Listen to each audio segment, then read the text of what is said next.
All right. Well, welcome to another episode of Cheers from Afar. I believe this is episode 10, maybe. And I'm here with Erica and Andrew. And today we are drinking our Opus, and they are having our O Plus, our Berliner Weisse. This is the version with pink guava. So we are going to go ahead and start enjoying some of the beer. Oh my God. This is so This like is ridiculous, Dalen. when your tap room opens again, and someone buys this, can you just like put the sparklers on it like you're in the club? Yeah, it's a bit of a tough pour with these big bottles. So I'm enjoying it out of a 1.5 liter Magnum. And yeah, Eric and Andrew are having the 3 liter version just because there's 2 of them. This glass fits a bomber. Like, this is a massive glass. Do you want to pour me up since you're so good at it? What's the story behind the Stein again? This one? Yeah.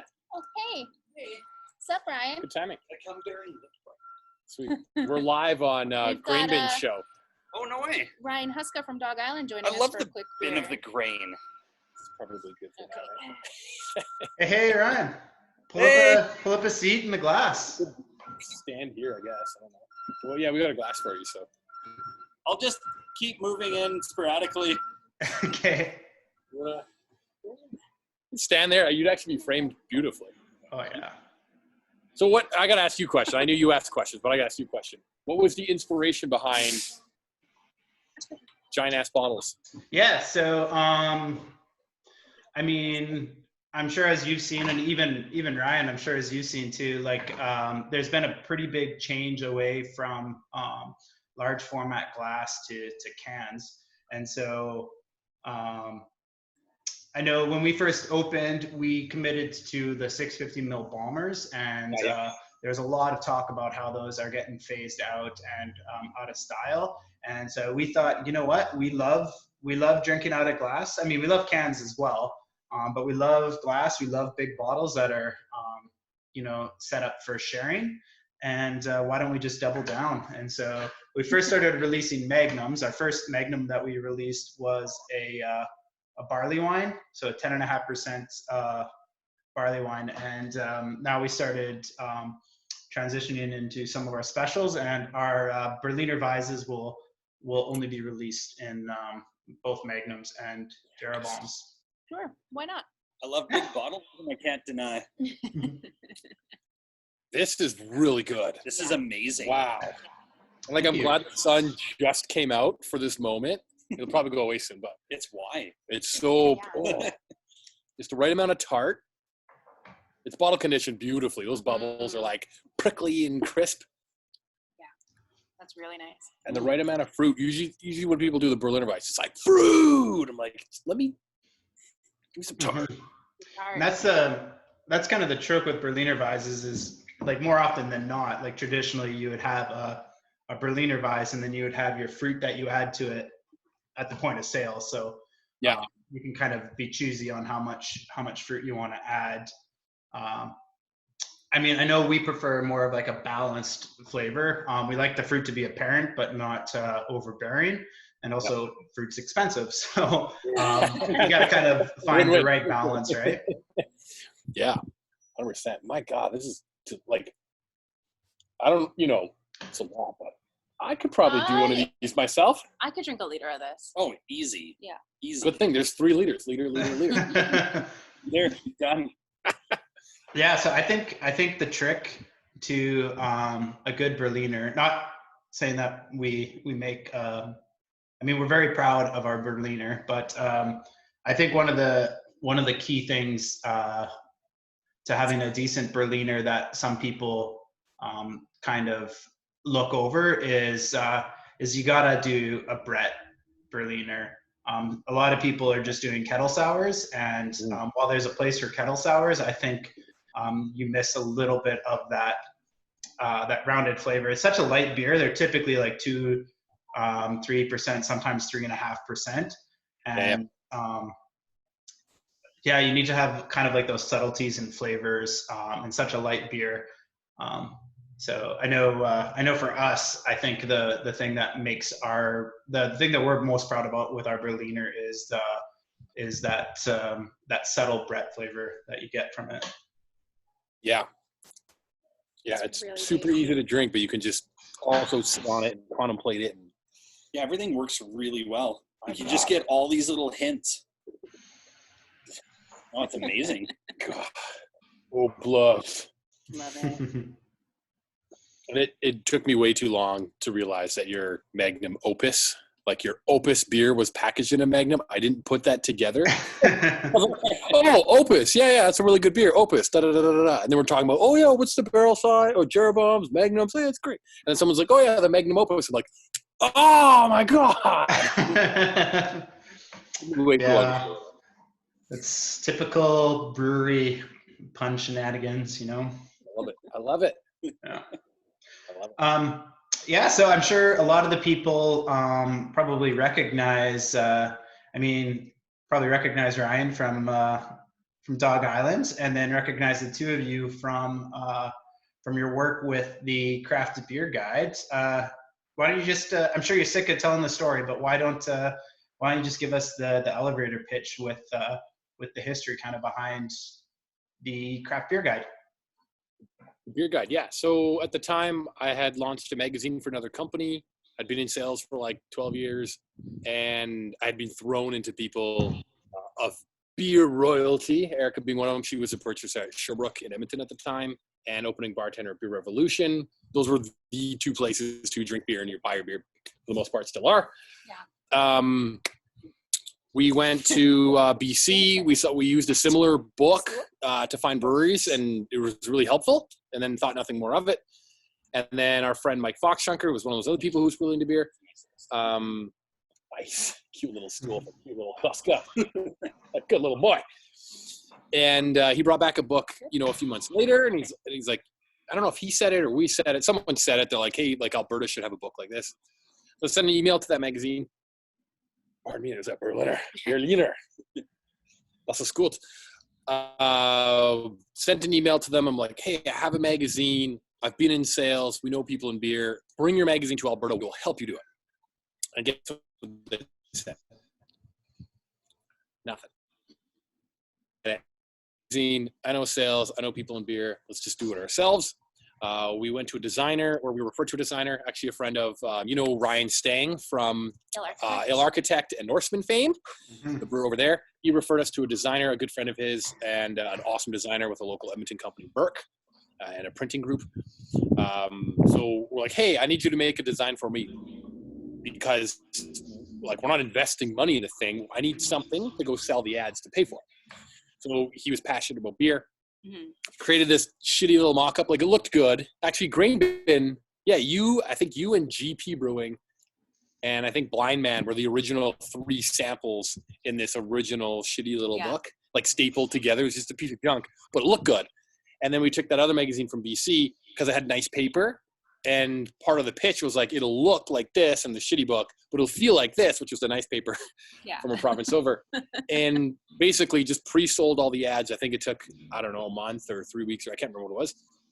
And we basically sold enough ads to cover the cost of the design and the printing off like the get-go, just basically break even on the first issue. And then once we had that money, we're like, oh shit, it's real. So we gave all that money to the printer designer. They printed it, and then we got it. We just distributed it everywhere. And then, we were fortunate that 90, all but like one of the advertisers signed for multiple issues. That's how you really build your brand, right? Consistency over time. And because of that, we actually ended up turning, not very much, but we turned a profit on our second issue. It's been profitable ever since. We have no debt. Yep. We officially have no investors. We have one that'll officially come on board right away, but it's a sweat equity kind of thing. He's our robot in the sky. Yeah, he's our secret robot in the sky. He does automation and stuff.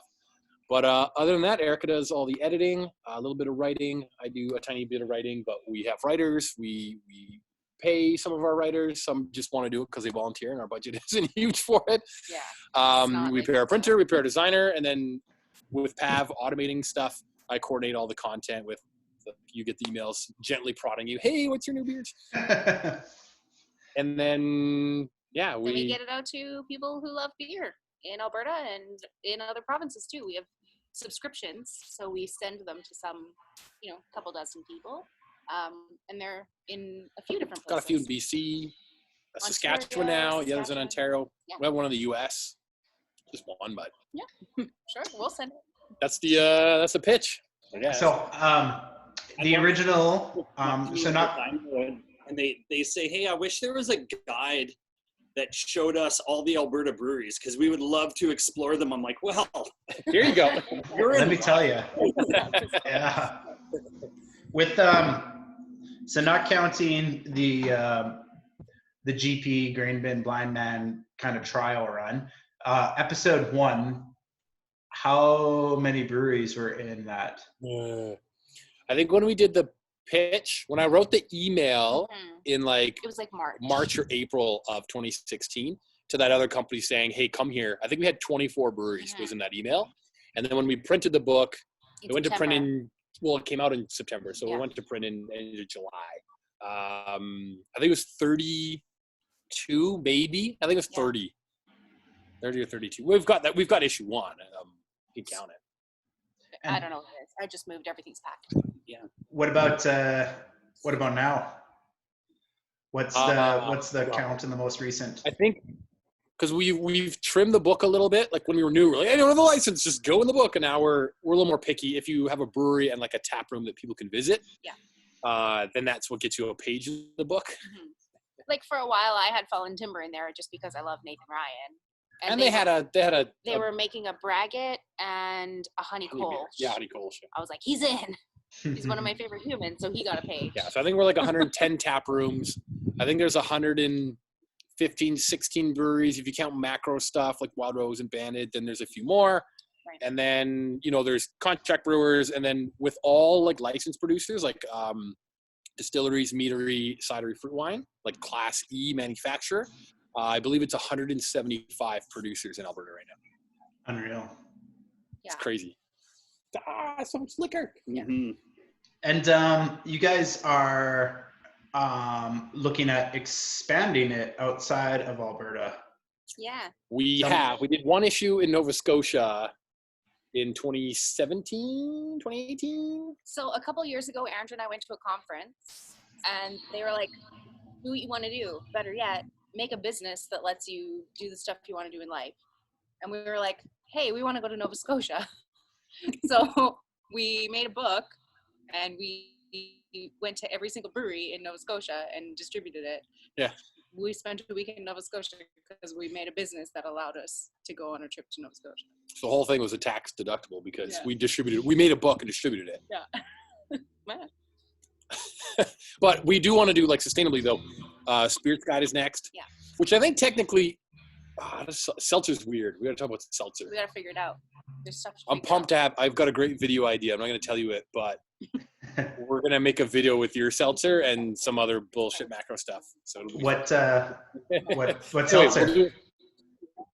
What's that? Which one are you going to use for the seltzer? Well, what did you send it? You sent us There's pink? A pink and the Call Me Tommy.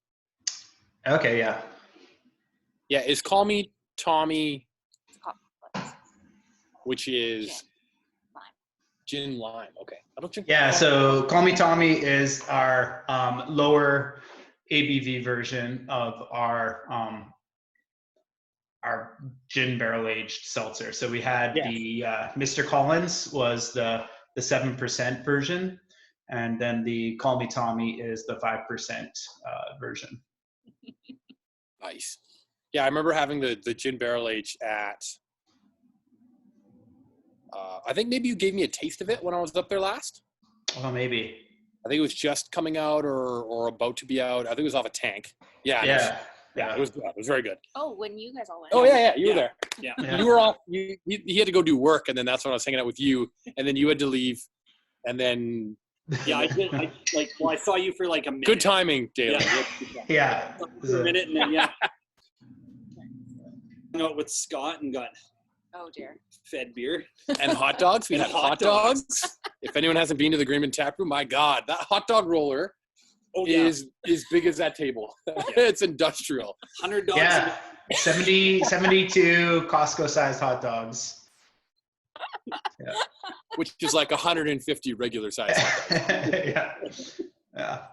Oh my God. That's great. Yeah, so we're, This is killer. yeah, this is so good. I'm like, man, I don't want to share this. There's still so much left. I Just know. What? give me that back. Oh, man. Yeah, that's amazing. And you asked about expansion. Saskatchewan. I Yeah. lived in Saskatchewan for 5 years. Up until 2014 is when I moved back into Alberta, into Edmonton again. My mom's side of the family is from there and still there. So as a kid, that was like my vacation spot. So I love Saskatoon and all of Saskatchewan. Mm-hmm. And they need some. They're doing well, but they need some cohesiveness and some extra promotion. And there's lots of room to grow. And Andrew wants an excuse to go eat 13 pies.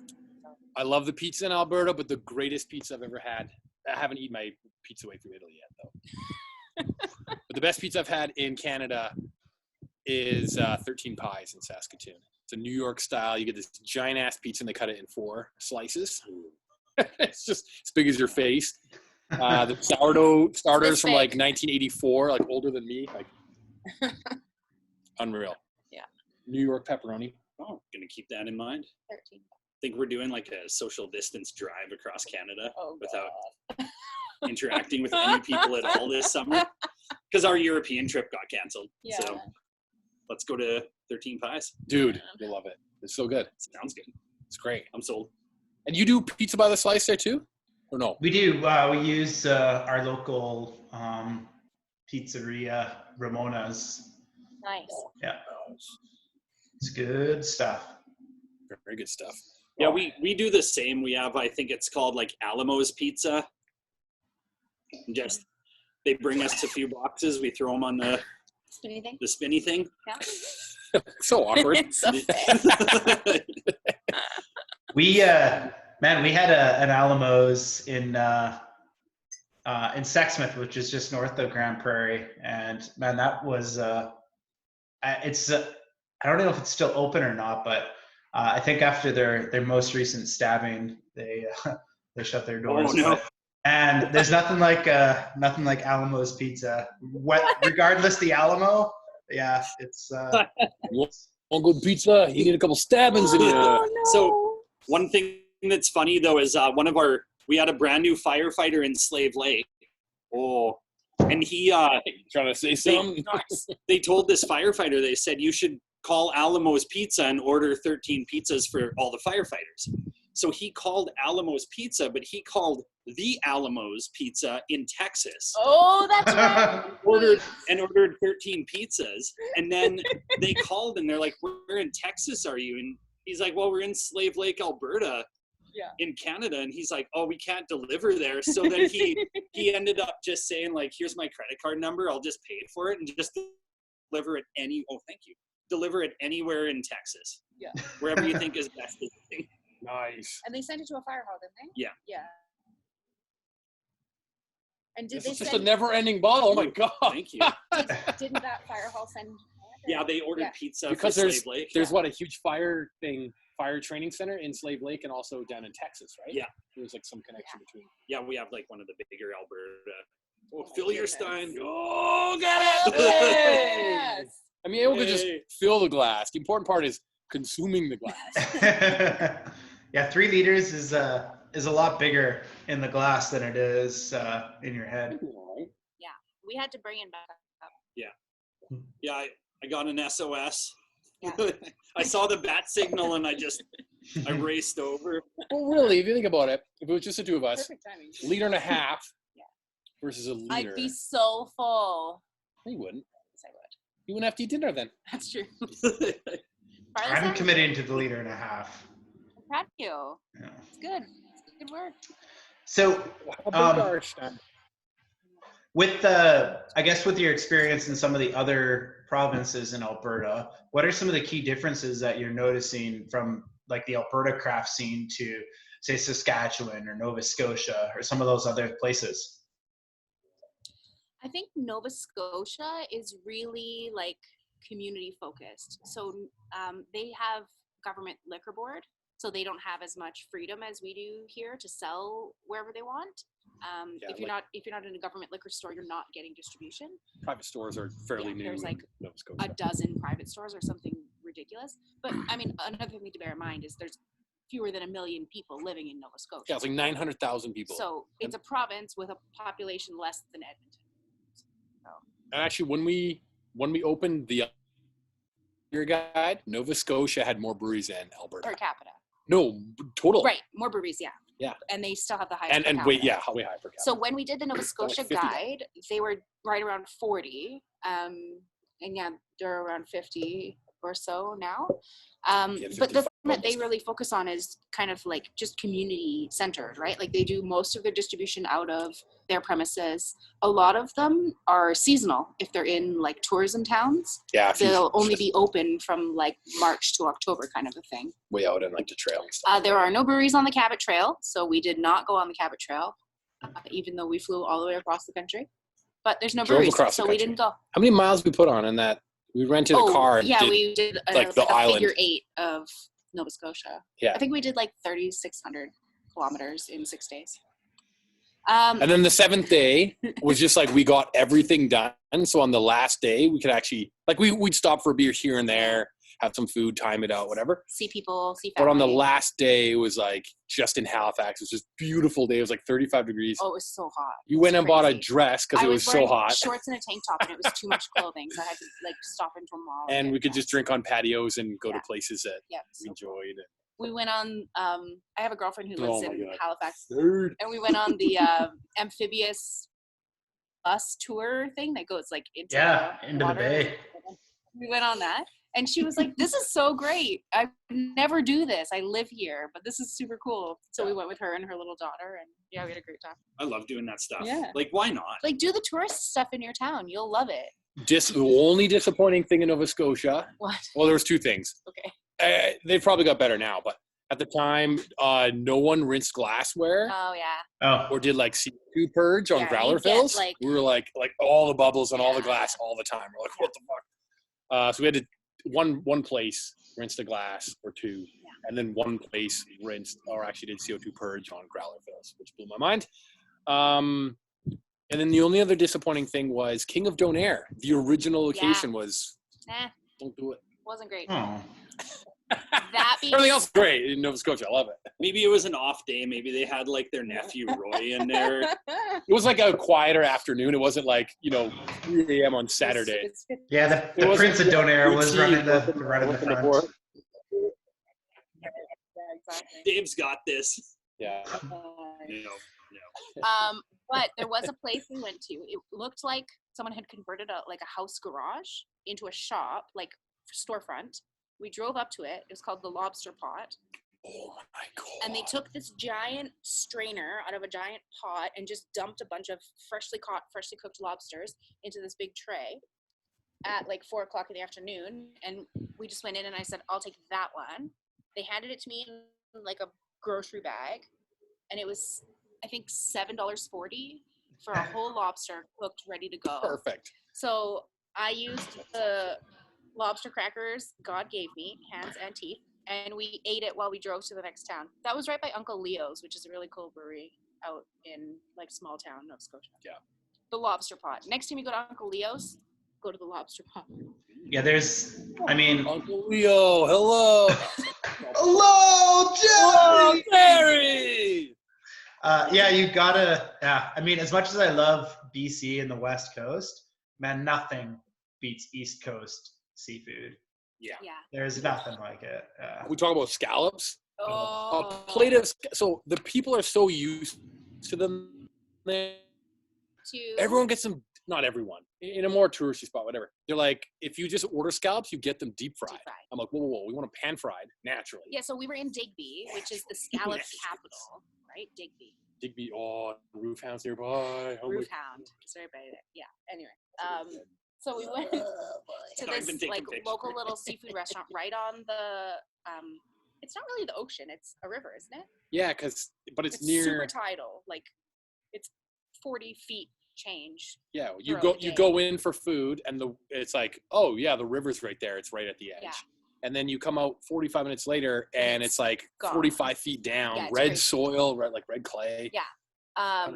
So we ordered a plate of scallops, but we had them pan fried instead of fried, and they were amazing. Which just like with a scoop of coleslaw and a glass of, you had a beer and I had a glass of a Nova Scotia White from like half an hour that way. So the thing with Nova Scotia is it's very like agricultural, like Alberta is. And there's a lot of small towns where people really care about community. Like,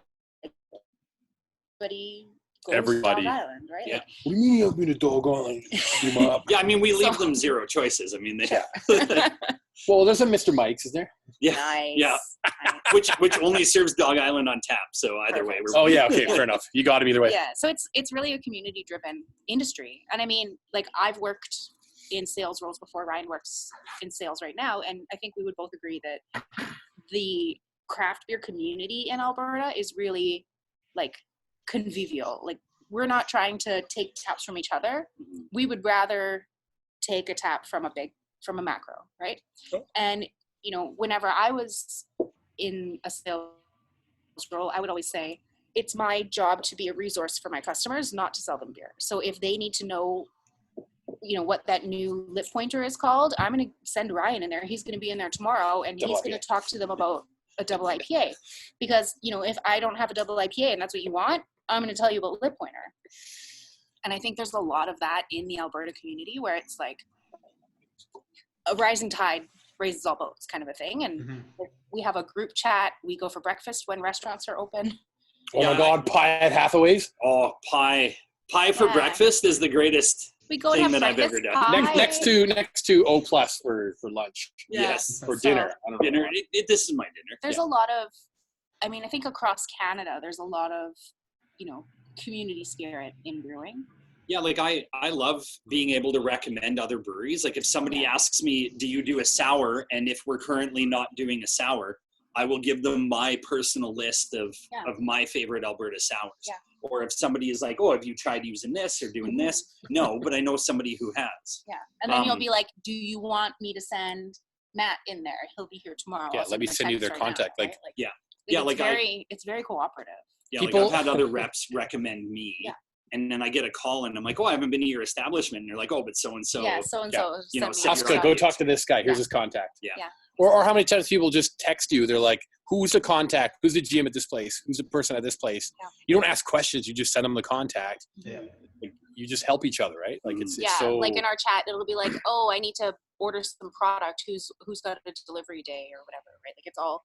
What's the new manager at the Keg's name? Like, I need a keg brought up from Calgary. Who can help me out? Oh, I'm going to Red Deer tomorrow. Oh, I'm going to people figure it out. Yeah, the group is called the QE2 Express. It's basically a mule service, but yeah, it's pretty cool. Yeah, no, I love it. Yeah. Because I wasn't sure what to expect getting into it, 3 years ago. And it was just, it's this amazing community, which I mean is fantastic. And like you said, we meet up and we talk and we lean on each other. And I mean, that's how you build a better service. Because if we're all fighting each other, if we're too busy trying to compete, we're never going to have the time to do our jobs properly. Yeah, exactly. And that's, we have organizations like Edmonton Beer Geeks Anonymous who do cool events like Freeze Your Cask Off, which was one of the glasses I was going to drink out of before we upsized. This vase. I just realized that. You got the other Snake Lake. I gave you that one on purpose. I'm from Slave Lake drinking Snake Lake, who's in Sylvan Lake. Not to be confused with Sylvan Lake. Wait. Oh, God. Wasn't Dog Island. Wasn't Sylvan Lake originally called Snake Lake? Yeah, that's why they're Right? Snake Lake. Yeah. Because Sylvan Lake was Snake originally Lake. Snake Now Snake Lake exists in Sylvan Lake. Not to be confused with Slave Slave Lake, Lake, which is Lesser Slave Lake and not Great Slave Lake, which is in the territory. Which right now has all of our labels because they accidentally got shipped to Great Slave Lake instead of Lesser Slave. Oh my God. So some guy in Nunavut right now is looking at all of our labels. Like, What the hell? I have lip pointer across the planet. yeah. Oh man, love it. On a side note, Dalen, have you had? I got to flex a little bit. I'll toot your horn for you. Thanks. Have you had this double IPA? I have been known to enjoy the lip pointer from time to time. Yeah. Nobody, unfortunately, we don't get tons of cans up here. So you know what? Talk to Rob at Royal Spirits, and Yeah, Royal tell them to buy a couple of flats because they'll disappear. There you go. But I mean, whenever Dog Island is up for a beer show, or if I'm ever in Edmonton or Calgary, that's the booth to hang out at and drink some IPA. That's for sure. Lip Pointer is fantastic. Yeah. It's up there. I was like, is it the? Yeah. Speaking of, I don't know, but Snake Lake has really good double IPAs too. I haven't done. I love flights and like side by sides. I really learn a lot when you compare. Anyone does, I think, really. Andrew does everything in a flight. Yeah, you can do everything in a flight. It's like, oh, hot sauces. Let's do a flight. No, I wouldn't say that. I'm not Mason. Yeah, no, Snake Lakes is amazing, but I mean, like, a Oh, lot of us man. are using like the Citra and everything too. So Yeah. we have a lot of the same. It's coming out of the same bin. We know. You're just Yeah, you get their hops, they get your hops. Labels go somewhere else. straight out of the lake, man. We just Yeah. sift her and go. The secret's in the lake. Nice. Dear. Well, if I had any more, I guess I'll just talk about Halifax. If I had any more beer left, I'd pour out a drink for Granite. I don't know if you heard today. No, I haven't been on the news today. Yeah, Did they shut it down? Granite out of I think they were the first craft brewery in Halifax. And then they also have they had a small tap room and brewery in Toronto, but they decided to close, which is, that's a huge loss to the craft beer community. I know whenever we're in Halifax or Toronto, that's definitely one of the places that we stop at. Just they have the best cask ale. I mean, I haven't been to England or anything like that, but North Halifax. that's what. Yeah. Is it North Halifax, Granite? I'm trying to remember where they were. It was like 4 years ago that we went out. Yeah. But yeah, it's a damn shame. I mean, it's not fun, but it does happen, right? Like breweries aren't immune to to business, right? Anytime you open a business, yeah, it's hard. Mm-hmm. Most businesses fail within 2 years, and within 10 years, it's a sliver of a percentage make it.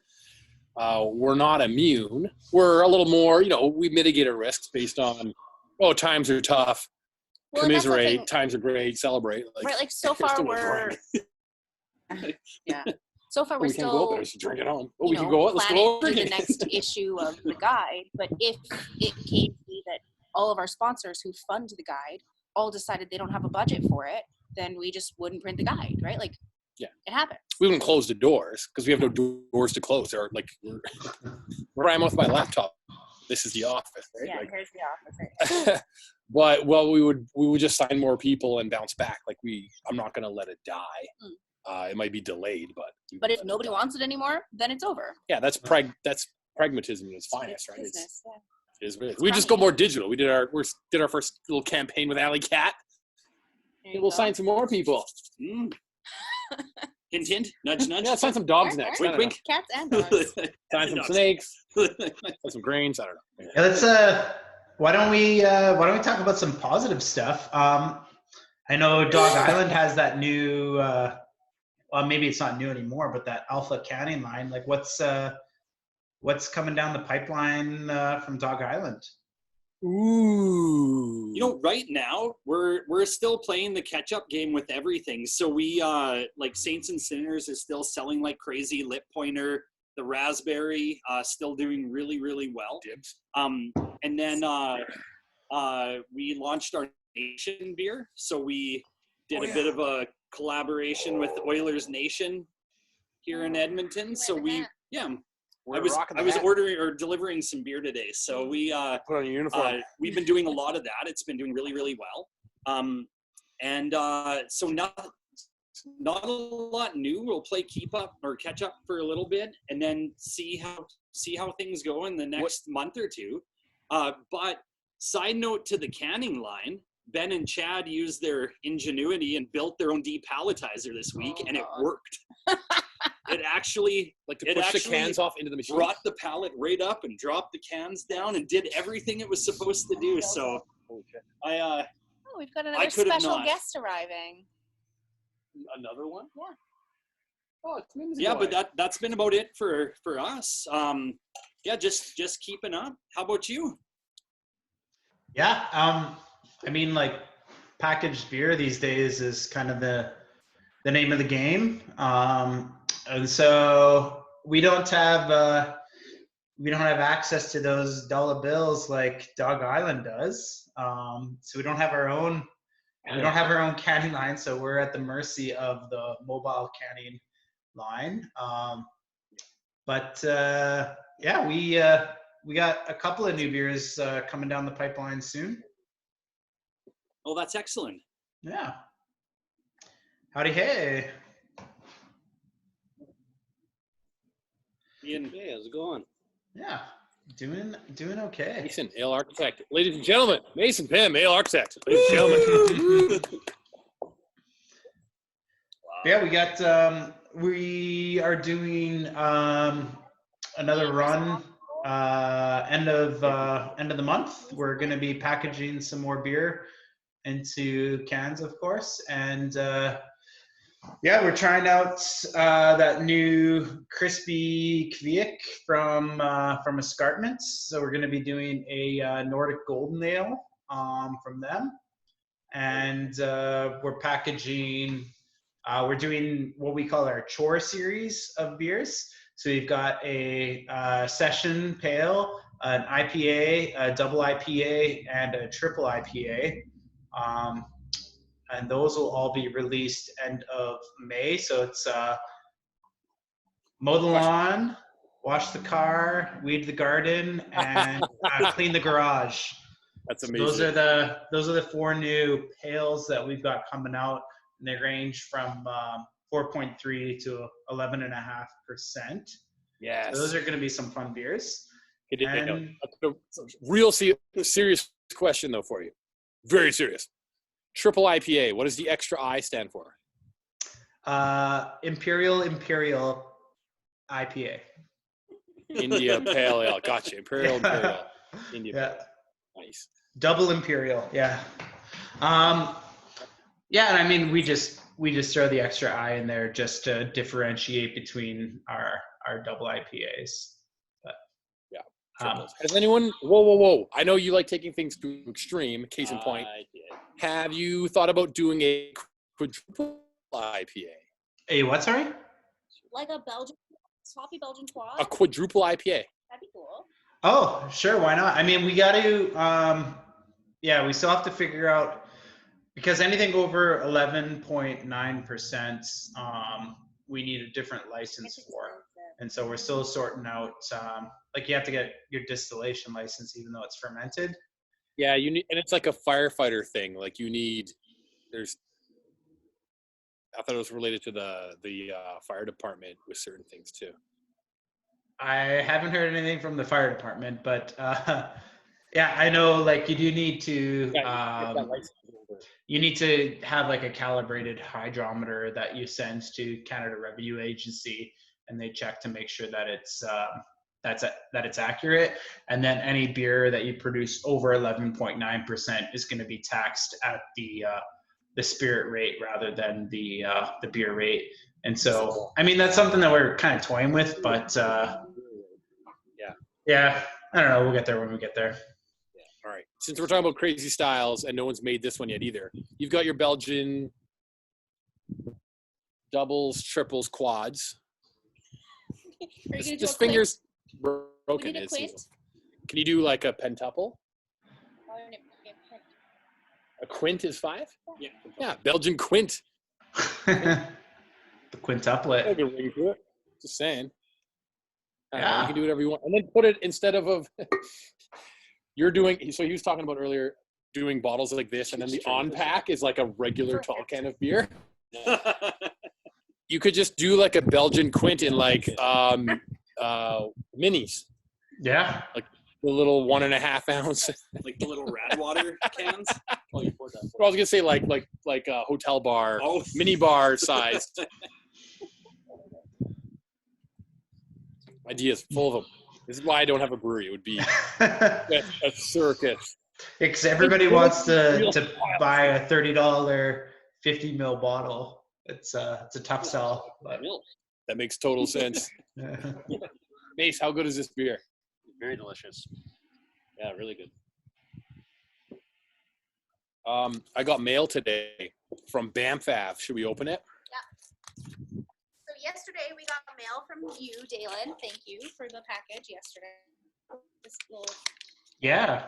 So we just a couple weeks ago we started distributing beer province-wide, and then last week we started distributing nationwide. And so a lot of the big bottle stuff, like the 1.5 liter that I'm drinking, or the 3 liters that Andrew's enjoying, we're not distributing those nationwide, but anywhere in the province you can get them.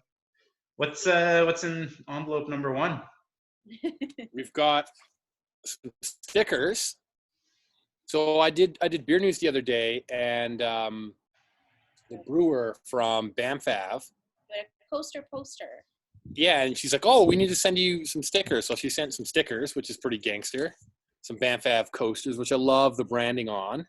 Mm-hmm. Look at that bear! What a good bowl. Oh, nice. They sent 2. Oh, 3 bonus. So you could do them like that on the. I should have asked you to throw some coasters in. It's just a nice little background. Like we can afford coasters. Can you send another package? To AB Beer Guy Dude, DOOD. That's you. Thank you for the entertainment before and during COVID. We noticed your cool coasters in your background one day, and we're feeling left out. So we thought we'd mail you some. We had some beer bottle stickers in case you need a sticker too. Sticker dude too. You're a sticker dude. I am. I gotta add more stickers. I want more cool backgrounds when we go live. Like stuff like this. To have the background will be all funky and everything. Anyway. Happy drinking. P.S. Campio Brewing opens ASAP for delivery and takeout. Wink, wink. Nice. Stay safe, Banff Ave Brewing in Banff, a.k.a. Alberta, a.k.a. Bear Hill Brewing. P.S. We're bored. Can you tell? Like a handwritten letter. That's so adorable. Yeah, I had I was in Edmonton in February and had the opportunity to check out Campio, and man, what a gorgeous spot. Did you have time for a beer? I had a few, yeah. Do you remember standouts, your faves? What did I have? You have the Abbey. I did have the Abbey. I had a Belgian. I had a lager because you got to have a lager. There was a fruited sour, like a kettle sour. Yeah, they've got a dry hop sour, and they've got a fruited Albertosaurus.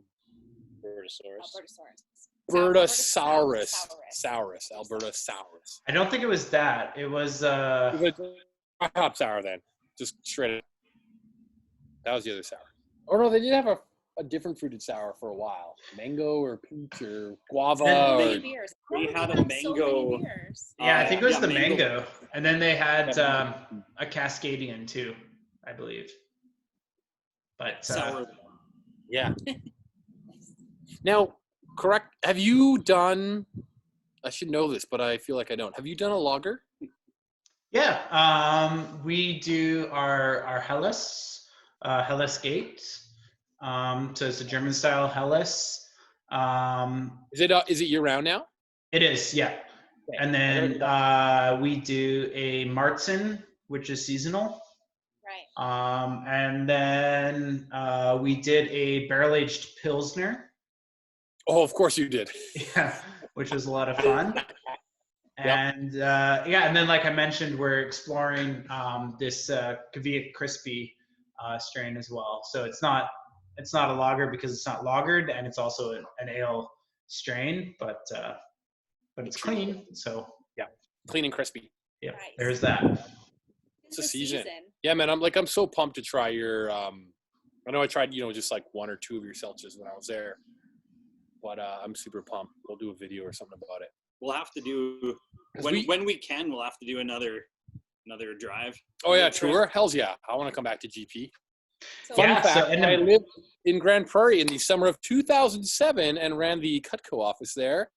We recruited a army of 9 sales reps the entire summer. Wow. It was an overwhelming failure, but I learned so much. I think I either broke even or made a little bit of money that summer, but I learned a ton. But And all you ate was peanut butter and bagels. oh yeah, it was my first time moving out. I was 19.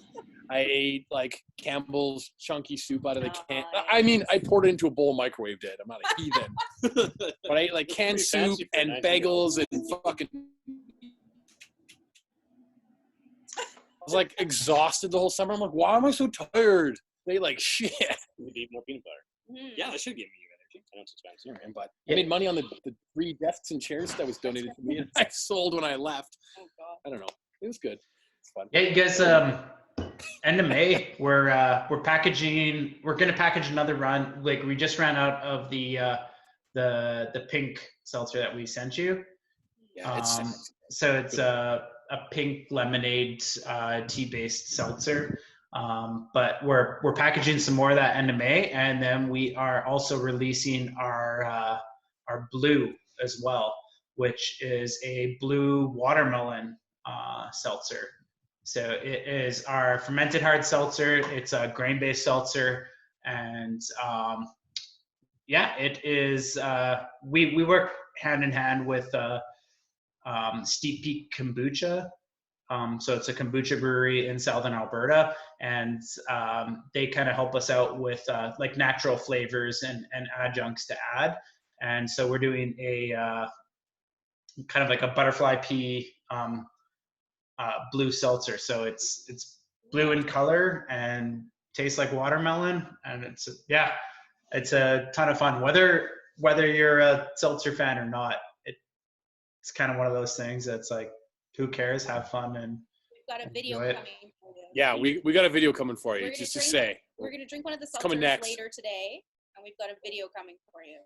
I don't know if it went thick when they made their wit, and they smashed an orange wearing sunglasses. Yes, an orange. Yes. We'll do something.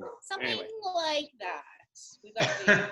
Okay. Did Jen at Wild Hibiscus reach out to you? Sorry? Did Jen from Wild Hibiscus reach out to you? They're a butterfly pea flower North American supplier. No, I haven't heard anything from her. For contact. Nice. Look, he didn't even know. We were talking about community, and Yeah. Everyone There you go. shares and like, oh, do you know this, that? Like, let me. What was your inspiration for doing a seltzer other than the popularity, obviously, and what makes it? How do you make it your own, and what have you felt you enjoy about the seltzers that you make and using natural ingredients and making sort of craft seltzers? Yeah, so for us, the biggest thing was the exploration that came after doing all of our brut beers. So we did like a brut IPA, then we did a brut Hefeweizen to try and explore that flavor. And then we were looking at different ways that we could use the specific enzyme we were working with in a new fashion. And so, so last summer, seltzers were all the rage. And so we tried to produce a seltzer that was grain-based, that was still super dry, but had like the head retention, a little bit of color, and the body of a beer. So it's not just something that's, like vodka and water, kind of like the like all the White Claws and stuff like that we get up in Canada aren't fermented hard seltzers. It's spirit based. It's just vodka mixed with water and then carbonated. So we wanted something that still had a little bit of that craft feel to it. So something that was based in malt. We dry hopped ours, and wanted something that gave the consumer a ton of flexibility.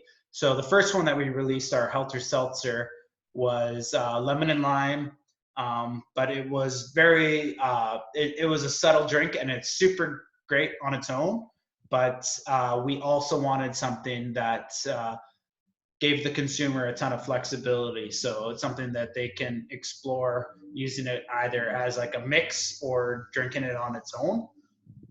And then I mean, playing with that one thing led to another. In our winter warmer pack, we released our cranberry seltzer, and then we tried barrel aging just to see what would happen if you barrel aged a seltzer, and that was a ton of fun. And that led to exploring different adjuncts that went beyond. Like I know a lot of seltzers are just use just like concentrates or extracts, and so we wanted to explore different natural ingredients that added to the flavor and the body of the drink without relying on just like an extract. And so we started exploring with like teas and stuff like that to see how those enhanced the seltzers. So it's kind of like one thing leads to another. Yeah. It's something that, you know, I think about it, and if we were to do something like that, you'd want to make it your own and set yourself apart and stay true to your brand. And it sounds like you guys are doing that and making cool products. Yeah, and I mean, seltzer, I mean, it is what it is, and maybe it's a fad and maybe it's a money grab, but like we're having a lot of fun with it. And I mean, a lot of the stuff that we've done, so in the 4 years that we've been open, we've, you know, commercially released over 120 different beers now, and some of them love. It's great. Like you just play, right? Like something goes great and the people love it, you keep making it, and then some, maybe you're like, oh, I'm so excited about this, and then people don't like it. Like whatever, you only make a few of them, you put them in giant bottles and sell them as barley wine to like your best friends. 140? 120? Yeah. Oh, geez. We've done like 10. Watch out, Dandy. Yeah. But I mean, yeah, it's always like one thing leads to another. And some of the things that we explored with like brewed IPA was fun. I don't know if we'll ever brew another one, but it was fun while it lasted. And that's what led us to play around with it in its role. Like the alpha amylase, like the amylo that we use, that's what led it to us exploring with that in our seltzer. And I mean, we've done a ton of other one-offs that you know were designed as one-offs, but we used what we learned in that, like whether it's a no boil IPA that we use to but like we explore with that sort of information, or like some of those techniques that we use, we add those to our next beers just because, you know, we like the results from one. So it's I mean, it's kind of like a doctor. Like you hate to hear a doctor saying that it's their practice and, you know, like they're practicing on you, but I feel like that's the way it is with the brewery. It's just like, you know, even our flagship beers that we're brewing all the time, every time we brew it, the recipe changes a little bit just because there's always room to grow.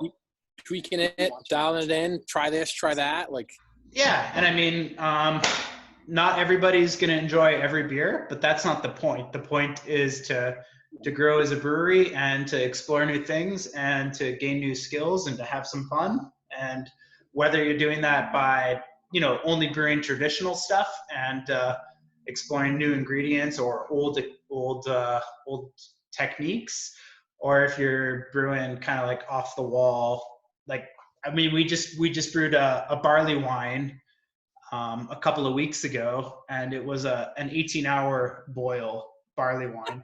And why did you do wine? Yeah, why did you I don't know if you covered this in your thing already. You guys are just homebrewing?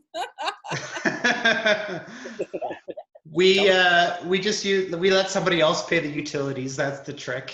Yeah. Have you covered this on your series yet or no? The barley wine?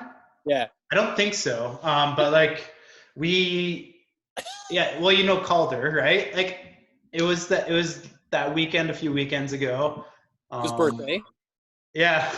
he was telling us, oh, we're getting a bunch of people together. We're brewing a barley wine. You should join in. And so I joined in, and I thought everybody else was brewing commercial batches of barley wine, but it was essentially just called or brewing a home batch of barley wine. So people brewing a home batch, and then you didn't get the memo, and you did a commercial batch. Yeah. Which So we're all gonna buy a bunch of flats of your barley wine. Yeah, 100%.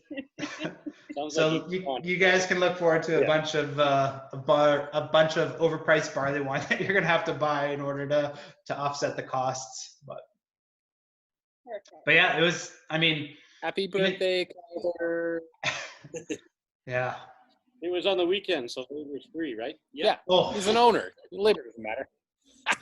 yeah, because I've got nothing better to do on a Sunday than to go into work. But Yeah. You've got barley wine now, though. That's It was funny. I called and wished him a happy birthday at 8:00 in the evening, and he asked if we could FaceTime. So we were FaceTiming, and he passed out during our FaceTime, and I didn't know what to do. Like, do you leave the FaceTime, or do you? So yeah. Yeah, because because he was like, you know what, man? So what you're telling me? Oh, he was drinking all day. It was his sat birthday. there. Just sat. How long did you wait? Like I gave it about 5 minutes because his head just dropped, and he was looking. And I'm like, is he looking at the beer? Did he die? Like, Yeah, I'm like, and I kept throwing out like a happy birthday, and he didn't do anything, and then I just left the call. No. It's time to go. Happy birthday. On the note of Calder, yesterday we three, Andrew and Mason and I, had dinner from the restaurant he's at right now, Boxer, and he is making bread there as well. I have one in my truck. Yeah. I went there today to sell them some We, beer, and they gave me a loaf of bread. We picked up some Which ones you delicious food from Boxer Kitchen and Bar. yes. If you're in Edmonton, check it out. They're doing curbside pickup. Yeah, it's dope. Yeah. Just drive They're- down the back Is alley. it pappardelle bolognese? Tagliatelle. Tagliatelle. Yeah. And gnocchi, and we did the fusilli. Yeah. They've also got some vegan options and all that stuff, but we had meat and cheese. We also got a Yeah, loaf it's gonna of, be fantastic. Yeah. Yeah, it's we really also tasty. got a loaf of their bacon mushroom. Bacon mushroom, sourdough. Oh my and God. Apricot, That was from the day before. No, peppercorn, they didn't have it. pumpkin seed They actually didn't have it yesterday. But bread. Yeah, delicious. Unreal. Super good. All right, just so you know, if my computer dies, I tried to plug it into the wall of this house, and it doesn't work. So well, It you know dies. what? Why don't we? We're gonna end the recording here, and I mean, thanks to everybody that showed up, and continue to drink local and eat local and have fun with what you're doing and stay safe. So thanks again, everybody, for joining us, and until next time. That was awesome. This is amazing, by the way. yeah, we all finished it. Yeah, we all finished it. Yeah, well, The 3 liters is gone. It's a test. Yeah, liter and a half gone. So Almost dumped this out. I have Wasn't that in there. Anyway. all right, cheers, guys.